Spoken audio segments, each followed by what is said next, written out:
Okay, businessman no emotions feelings നമ്മൾ പറഞ്ഞു. It means ഇപ്പോൾ എന്ന് പറഞ്ഞാൽ ലൈഫിൽ ഡിസിഷൻ എടുക്കുന്നത് മേ ബി സെയിൽസിലാണ്.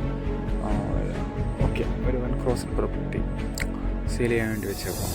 രണ്ട് ഓപ്ഷൻസ് ഉണ്ട്. നമ്മുടെ ബെസ്റ്റ് ഫ്രണ്ട്, ഓക്കെ ഇങ്ങനെ ഓക്കെ ഒരു ബയ്യറാണ്.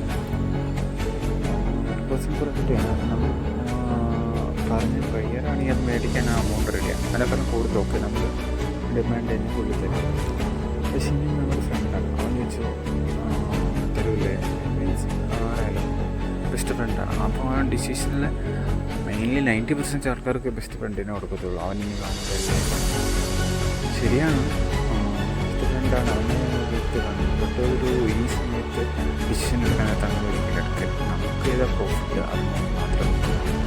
ഓക്കെ, ഒരു 1 crore നമ്മൾ എമൗണ്ടിൽ അവസാനം കൊടുത്തിട്ട് ആ പ്രോപ്പർട്ടി കൊടുത്ത് കിട്ടുന്ന 1% നമ്മൾ ഫ്രണ്ടിന് കൊടുത്ത് അങ്ങനെയാണ് കിട്ടിയത്. നമ്മുടെ ബിസിനസ് അങ്ങനെ ചെറിയ എമൗണ്ട് കൊടുത്തിട്ട് അവന് ലാഭമില്ല, നമുക്ക് ലാഭമില്ലാണ്ട് ബിസിനസ് കൂടാൻ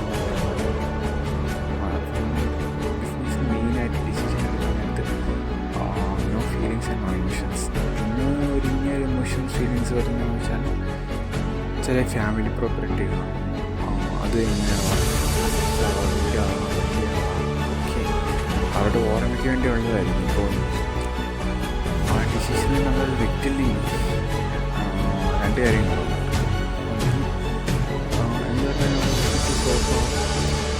തിരിച്ച് ജീവിതത്തിൽ ഒരിക്കലും എന്ത് പറഞ്ഞാൽ ആ പ്രോപ്പർട്ടി ആസക്സ് നമ്മൾ പോയാൽ തിരിച്ച് ജീവിക്കാറുണ്ട്. അതേസമയത്ത് ഒരു ടഫ് ഡിസിഷൻ എടുത്ത് റിസ്ക് എടുത്ത് അതിരിക്കുക, പിന്നെ ബിസിനസ്സിൽ ഫോക്കസ് ചെയ്യുക. ദാറ്റ് മീൻസ് നമ്മൾ എന്തിലാണോ ഉള്ളത് അതിൽ ഫോക്കസ് ചെയ്യും.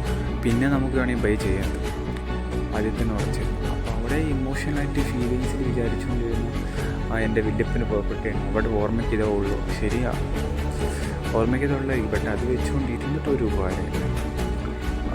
ഇറ്റ് മീൻസ് ഇപ്പം നമ്മൾ ബിസിനസ് സ്റ്റാർട്ട് ചെയ്യുകയാണെങ്കിൽ നോ ഇമോഷൻസ് ആൻഡ് ഫീലിങ്സ് അത് വെച്ച് ചെയ്യാൻ തുടങ്ങിയ ലൈഫിൽ ഒരിക്കലും നമ്മൾ ഉദ്ദേശിച്ച ഒരു സക്സസ് നമുക്ക് കിട്ടാൻ പോകുന്നില്ല.